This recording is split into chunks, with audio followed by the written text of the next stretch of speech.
All right, corporate culture. There's so many corporate cultures, and there's so many things that go into corporate culture, right? You have and there's different each one of these will expand out to have sub options, right? So there's a hierarchy culture, there's a market culture, a results-oriented culture, and a caring culture, a clan culture. What are these? These are all just ways of how people identify themselves. And not surprisingly, just like there's many types of personality types, there's many types of business types. And usually, I don't want to say all the time, because I do know people who are they are like the nerdiest beta male people ever who start companies, and they're like, our company though is going to be extremely alpha and aggressive. And so the corporate culture doesn't necessarily match the persona of the founders. The corporate culture matches the creator of that organization's intention, along with all these other things you can do. Like for example, are you the company that is going to keep track of every single email that every employee sends? Are you the company that's going to make people check in every day, or you don't care if they come in 5 minutes late? To Rob's point, I know a VP of sales for a consumer packaged goods company who, for sales meetings, they're still in person. When salespeople show up late, when the meeting starts, he locks the door. If you're late, you don't get to play with us today. I'm sorry you were late. And it's a rude awakening to the new employees who find out the hard way. And he lives for this. If you met the guy, he's like the nicest guy ever. But if you're late to his meeting, he doesn't want any part of you. My time's more important. Your time's not more important than my time. Sorry. Go find another company that'll put up with that, not me. And that's a really good point, because you have employer-employee relationships are really interesting. 95% of the time, employees inherently don't like the employer for whatever reason. Or let me clarify, they're very quick to talk down or criticize or be critical of their boss. Oh, yeah, absolutely. Right. So you have that already that you're fighting against. So it's very sensitive, and the best answer is certainly communication. Because I'd love to know, and that goes in. We'll get to this. So let's keep going forward. Corporate culture. One of the things I'll get to is how do you retain your employees, right? So communication is really important. We'll start right there. If you can do one thing that most people I like that they do is they do like these end of the year reviews, right? An end of the year, a twice a year review. Maybe after the second, quarter, you have a sit down mid-year review or end of the year review, and you can talk to the employees. It can be an in-person thing along with like maybe an anonymous thing. However you do it, getting that engagement, feedback back, and then digesting it and being critical on it is important. And so, and I think your employees will respect that a lot, especially when they see change. They say, I don't like this policy. And then all of a sudden, that policy changes. Employees are going to feel like they contributed to that change, right? And that's going to make them have a little bit of a positive feeling, better outcome, emotion, and attachment to the business. And that's what you're trying to build. That's one of the most important parts of the corporate cultures, keeping this positivity in a dynamic that, for the most part, has a lot of criticism. There's a lot of, I can't believe he's making me do it like this, or I can't believe I have to go to work work late tonight, or I can't believe this client is asking for this and he's letting him get away with that. I would handle this so much differently than him. I hear that all the time. And if you can create a communication, a dialogue, and then you can kind of be like, do you have any questions? Well, why did you let the guy pay $5? We could have got $12 for that. Well, you might not know this, but his company is actually just insolvent at the moment. I'm doing him a favor because he's been so good to the business for ever since before he even started this company. He's been a client of ours, so we're going to give him a good deal this time. just to help him get through this hard moment, because he's been there for us. That little exchange, oh, well, that makes sense, just alleviates, and that communication, that open dialogue alleviates what might end up being in that employee's mind hours and hours of loop conversations. They're in the shower, they can't fall asleep at night because I can't believe he gave them $5. That's $7 a unit that we could be using now. And oh, we did it because he's a friend of the business and he helped us at this one point before I even started. Right? That's, again, just a hypothetical example of the type of things that I've seen at least. So how do you retain your business, your employees? Let's keep it. Help employees feel valued, included, and that, again, conversation is really important. Finding out where they want to be in the business. Do you like your role? Is there anything that you see someone else doing that you think you could be doing? Is there anything that you think someone's doing that they shouldn't be doing? Is there any, like these, the conversation, the communication, to me is the most important element. And if you get good people, then they're going to be happy to give you good feedback. Good or bad. They won't care because they know they want to do what's best for the other people who they've built relationships with. And again, you should have set standards. Set standards too, right?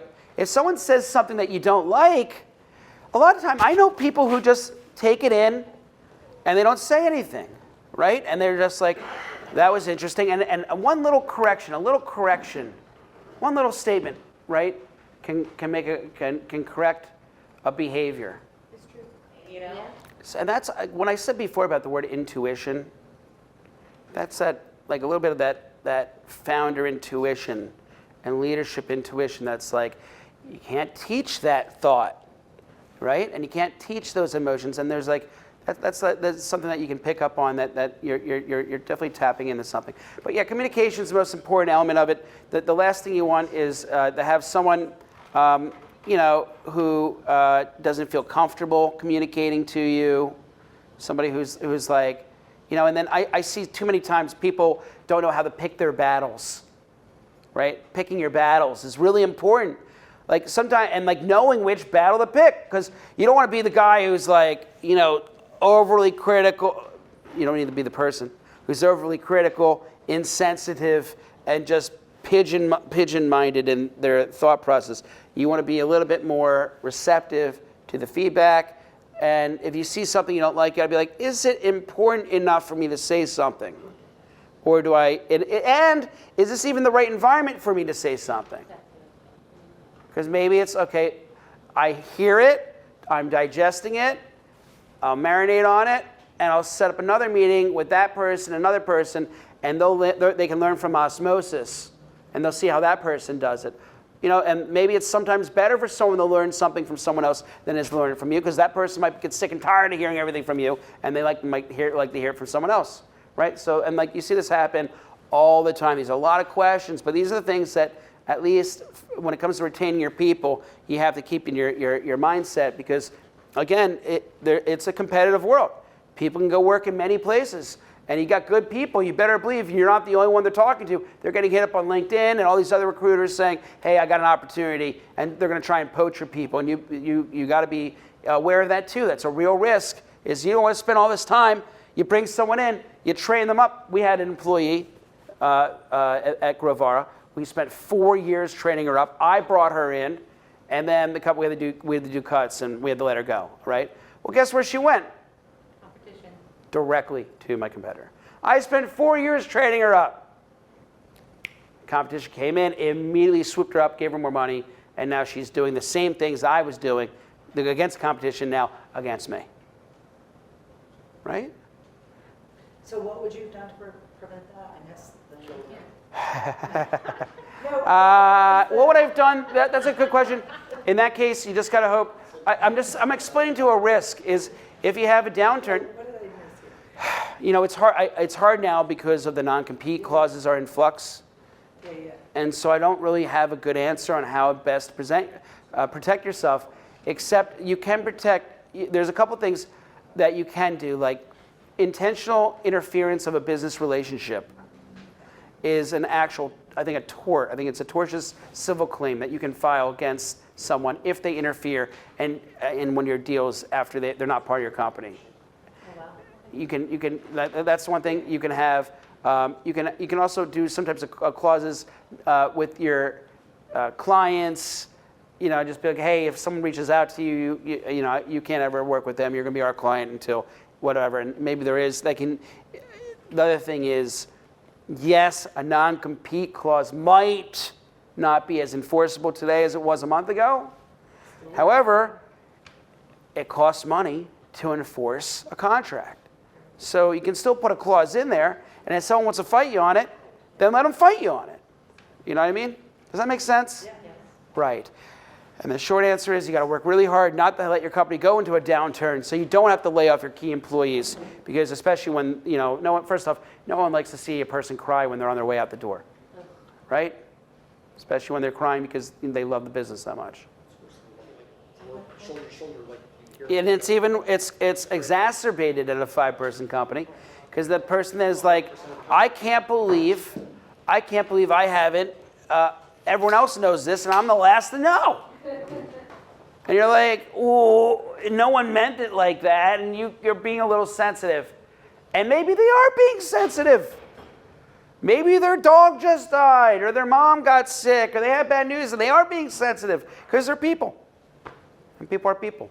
People have problems, and people fill gaps, and people are people at the end of the day. And who you work with, what people you retain, and how they grow with you are really important. So what are 5 unique ways you can keep your employees in line to the business? We'll make this a little bit of a group activity. Yeah. Chains, whips. That's my favorite. Can we please put that? So does anyone have any good ideas on ways? I put out there the idea of having like...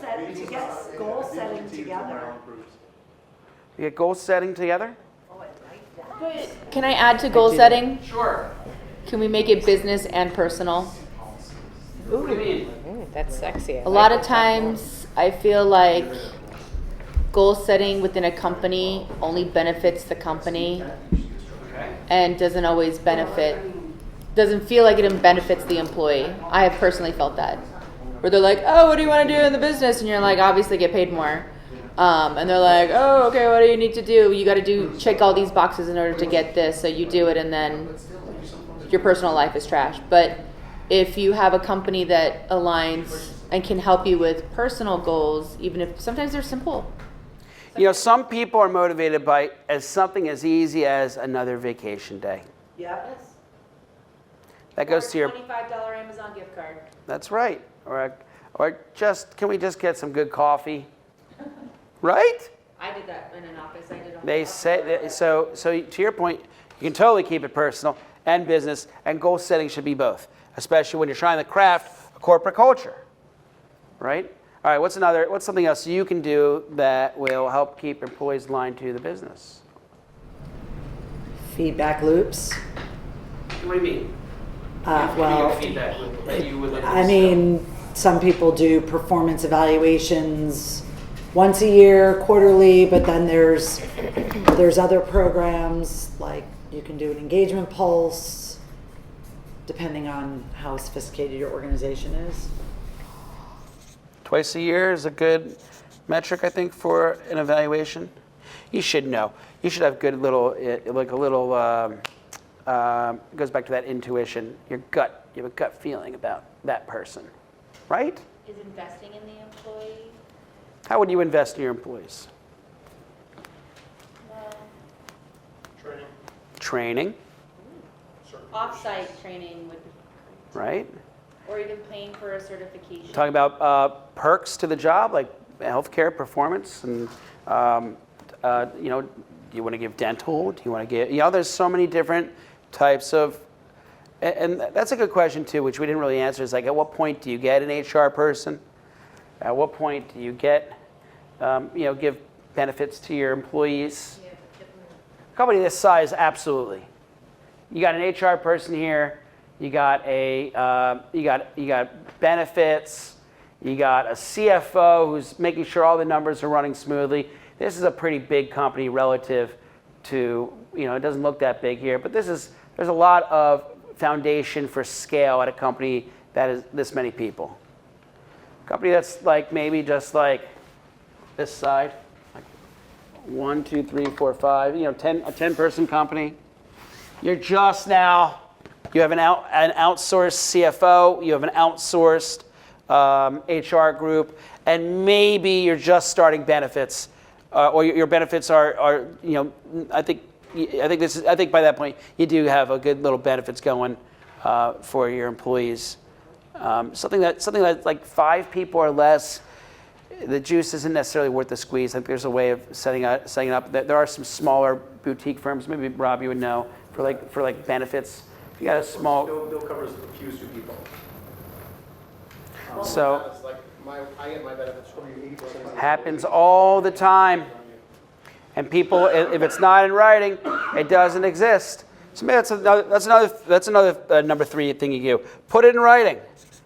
If you promise an employee something, and maybe you send an email about it, but you never got the lawyer involved, guess what? The employee knows. And the employee's sitting there, and the employee might be like, okay, I got that email. He promised it in an email to me, so I'm going to hold on to that with dear life. It's going to mean everything to me because it's in an email. But you know what would make them feel even better? If it was a contract, right? And that can go a long way. So putting things in writing, I think, is important. If there are promises, committing as an employer, following through with what you committed to your employees is always important. I think the biggest thing you can do, 5 unique ways you can keep your employees in line, is every year, top of the year, well, first of end of the year, every year, I debrief with everyone, and then I take the results and I put them into a presentation, and like January 15th, like 2 weeks, mid-January, I present to the company all the changes that we're going to be doing for the year and all the goals for the year, and here's the historicals, and then mid-January, everyone has the whole year mapped out, and the end of every quarter, I'm checking in with everyone, and mid-year, I present to everyone where we at relative to where we said we were going to be. You got your budget and your actuals versus the forecast, and you can hold people accountable to the expectations you set up front in January. And at the end of the year, you do that deep dive again. Where are you relative? And if you get in that routine, you get in that habit, you get into a good understanding of where you want to be and where your employees want to be relative to the business.